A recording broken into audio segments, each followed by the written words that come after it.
Olá, muito boa tarde. Do dia 1 de setembro até o dia 4 de outubro, cristãos de todo o mundo celebram o tempo da criação.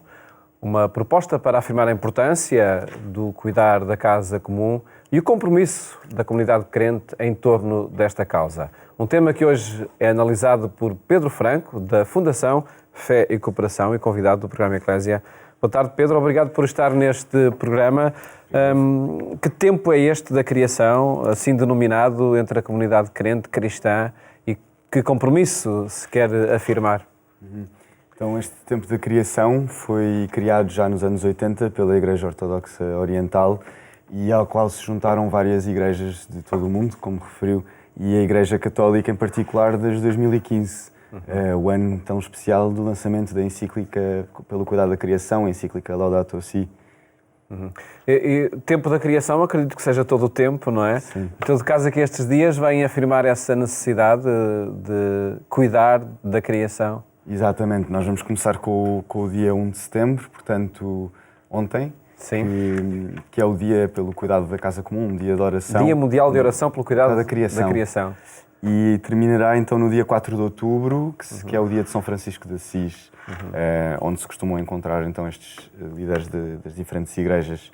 É uma ocasião para muitos acontecimentos à volta do mundo também em torno do cuidado da casa comum, do cuidado da criação, ainda que não com esta designação. Portanto, será uma temporada muito, muito marcante. Teremos a Conferência das Nações Unidas, convocada por António Guterres, secretário-geral das Nações Unidas, a que se juntaram também depois os estudantes com as suas greves climáticas. E, portanto, é importante a Igreja estar também a marcar este compasso na defesa pela casa comum. E já vamos a esse ativismo climático também, que creio que é uma causa em que o Pedro está particularmente também envolvido, não é? Sim. Em todo caso, há aqui um fundamento que a encíclica Laudato Si, o documento do Papa, veio dar.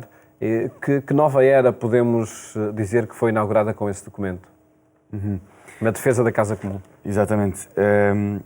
Portanto, a encíclica Laudato Si veio marcar uma posição clara em relação ao respeito pelo cuidado da criação. Vem dizer de uma forma definitiva, até em termos teológicos, que o homem não foi feito para dominar num sentido de explorar abusivamente da terra, mas para cuidar dela.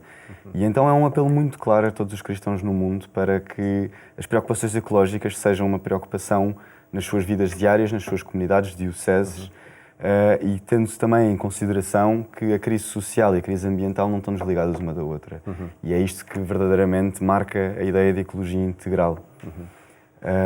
O desenvolvimento sustentável implica o cuidado da casa comum? Sem dúvida, sem dúvida. A ecologia é uma parte fundamental dos Objetivos de Desenvolvimento Sustentável e, portanto, esta encíclica não pode estar desligada também destes objetivos que temos para o nosso planeta. À altura em que ela foi publicada, chegou a alguns ambientes ou alguns contextos com alguma surpresa. O tema era estranho ao catolicismo? Eu não sei se seria totalmente estranho.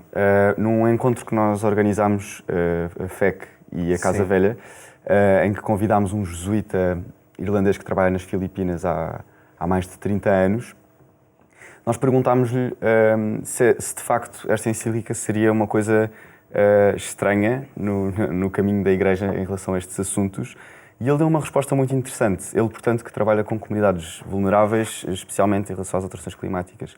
Ele dizia que esta encíclica é das primeiras que tão recorrentemente cita documentos de conferências episcopais, ou seja, com isto ele queria dizer que já era uma preocupação da Igreja nas bases. E que a partir de 2015 temos então uma espécie de afirmação papal daquilo que já acontecia na Igreja. Portanto, este apelo à ação das próprias comunidades eclesiais é uma maneira muito interessante de olhar para esta questão, a nosso ver. E o Papa fala desafiando as comunidades, desafiando os crentes, mas também de forma sustentada e aprofundada. A encíclica Laudato Si é um tratado também sobre a proteção ambiental. Sem dúvida. E uma coisa que marca muito esta encíclica, e talvez a distinga de outras, é também o apelo à ciência, não é? Chamar também os resultados das ciências da natureza para uma realidade que também faz parte da Igreja, no fundo. E isso que disse também muito interessante de ser um desafio à Igreja é verdadeiramente um marco também de outras exortações apostólicas, encíclicas e documentos. A Amoris Laetitia, por exemplo, também é um desafio à Igreja. Essa mais voltada para a família, não é? Exatamente. Portanto, de facto, é uma espécie de afirmação de que não devemos esperar que a Igreja faça por nós, mas temos de ser nós também. Nós somos Igreja, portanto somos todos chamados a...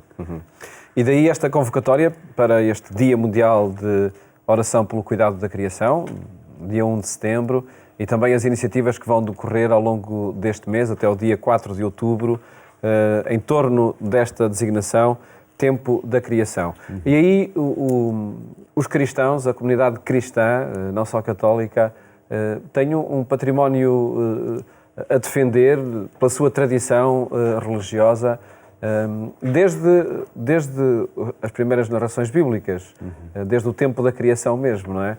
Quando de facto a narrativa que está na Bíblia vai terminando cada dia numa contemplação da beleza pelo próprio Deus. Temos de continuar a dizer em cada dia: e viu como era bom, como está no texto bíblico.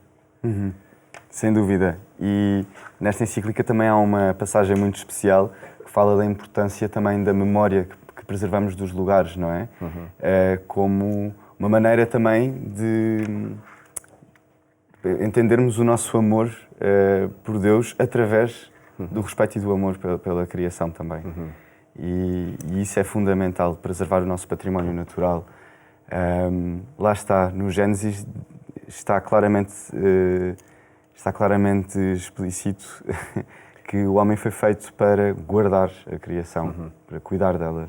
E então é isso que nós herdamos. Exatamente. Felizmente, algumas organizações têm essa causa como prioritária, nomeadamente a Fundação Fé e Cooperação, entre os vários projetos de desenvolvimento e de cooperação que levam por diante. Que prioridade tem este tema do cuidado da casa comum? A FEC, com os seus projetos de cooperação, vem trabalhando cada vez mais também a resiliência às alterações climáticas, mas sobretudo também nos nossos projetos mais localizados em Portugal, de educação para o desenvolvimento e advocacia social. Temos vindo a trabalhar muito também a preocupação com o direito humano à alimentação, que é impossível desligar da questão das alterações climáticas. E, portanto, também as alterações climáticas têm sido uma preocupação de vários projetos nossos que têm trabalhado não só a mudança dos estilos de vida sustentáveis, mas também a promoção de um ativismo climático que pode ser entendido das mais diferentes formas, ou seja, não só através da participação em manifestações, que são fundamentais, mas também através do estímulo a pequenas ações que mostrem também, ou que desenvolvam o respeito pela criação. Levar, por exemplo, crianças das escolas do Concelho de Ourém a irem à horta é uma maneira de incutir nelas também este amor também pela natureza, que é uma dádiva. E nos desenvolvimentos que a Fundação Fé e Cooperação vai promovendo, esta causa ambiental está sempre presente? Sim.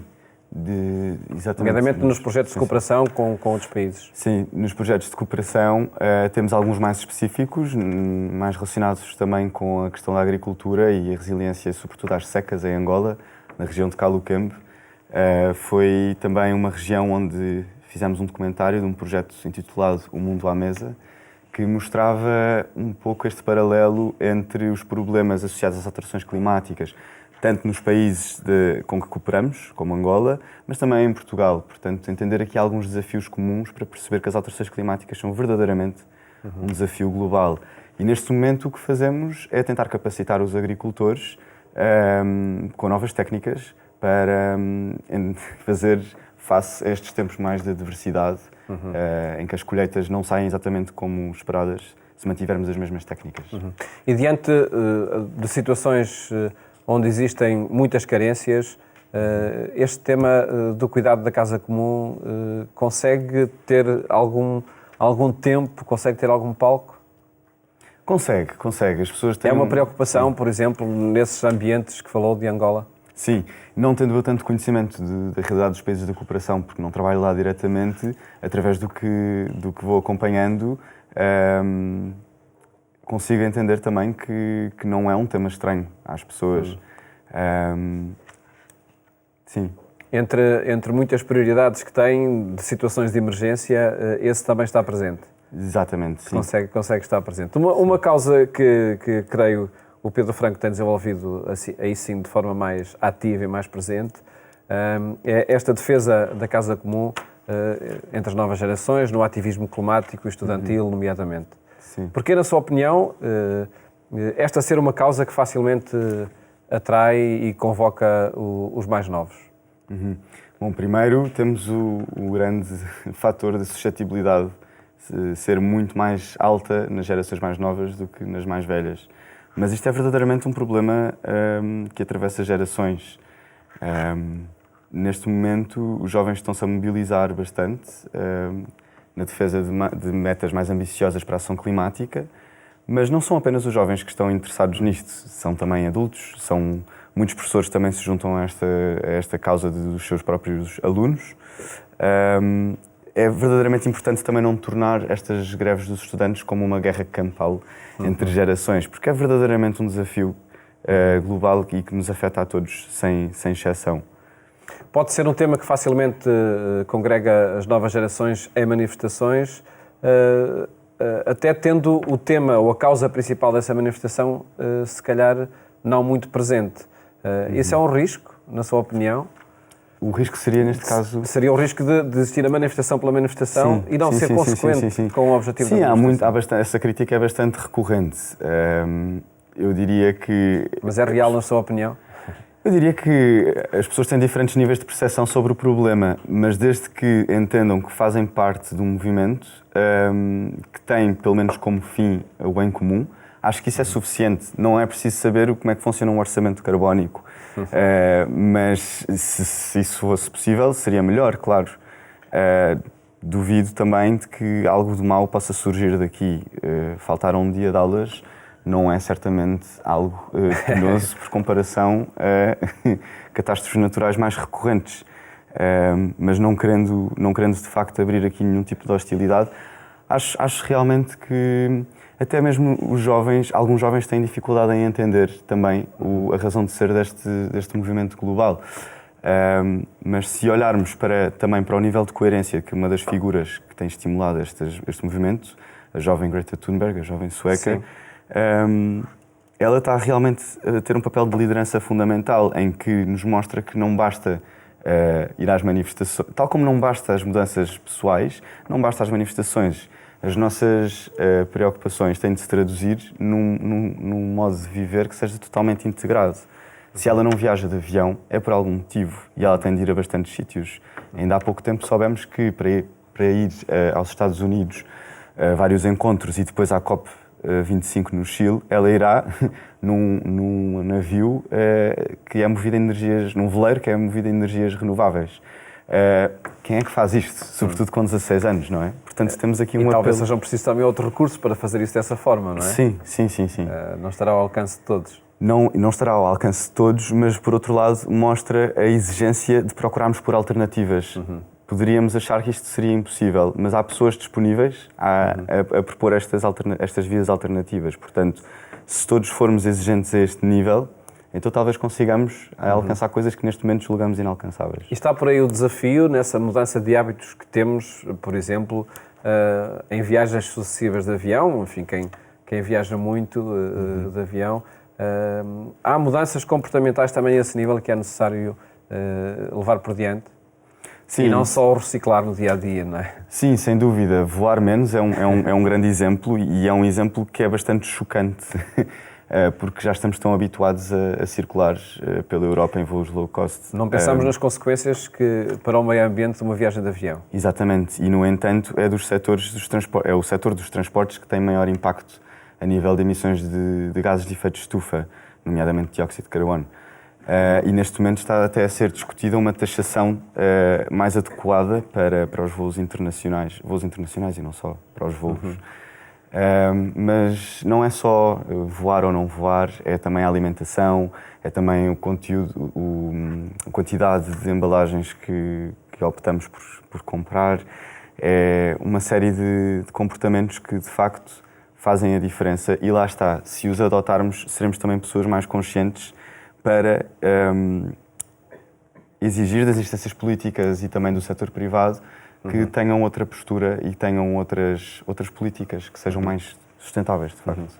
E, na sua opinião, a prioridade é avançar por essa coerência entre os princípios que se defendem e o cotidiano, a partir de exemplos, sejam eles os mais, enfim, os pormenores mais insignificantes, que adquirem sempre grande significado e grande alcance, como, enfim, opções de fundo, podemos dizer assim, como é uma viagem de avião ou não viagem de avião. Exato, e sobretudo também perceber que isto não são, lá está, isto não é um problema que se resolve através de uma perspectiva individualista, isto é um problema de escala. Se nós vivermos em comunidades que têm pessoas mais preocupadas umas com as outras, talvez não tivéssemos este problema que o Papa Francisco se refere logo no princípio da Laudato Si, que é aquilo que em espanhol se designa por rapidación.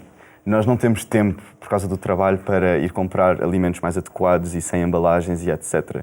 Mas se vivêssemos em comunidades onde as pessoas se preocupam mais umas com as outras, talvez estas soluções pudessem ser integradas, estas soluções mais sustentáveis. Que modelo de desenvolvimento é preciso defender para que essas soluções possam ser execuíveis? Um desenvolvimento sustentável, integrado, justo. Menos urbano? Talvez menos urbano, mas talvez também não diabolizando as cidades, onde nas cidades seja possível também fazer o mesmo que se faz dentro do possível no contexto rural. Hortas urbanas, por exemplo, são um excelente exemplo daquilo que nós poderíamos entender como cidades do futuro. Como é que, nomeadamente no ativismo climático e estudantil, se olha, enfim, para o perigo iminente que o planeta o rumo que está a levar e que é autodestrutivo, e a impossibilidade quase de alterar esse decurso das coisas? Será que as manifestações vão resolver? Qual é a atitude dos estudantes?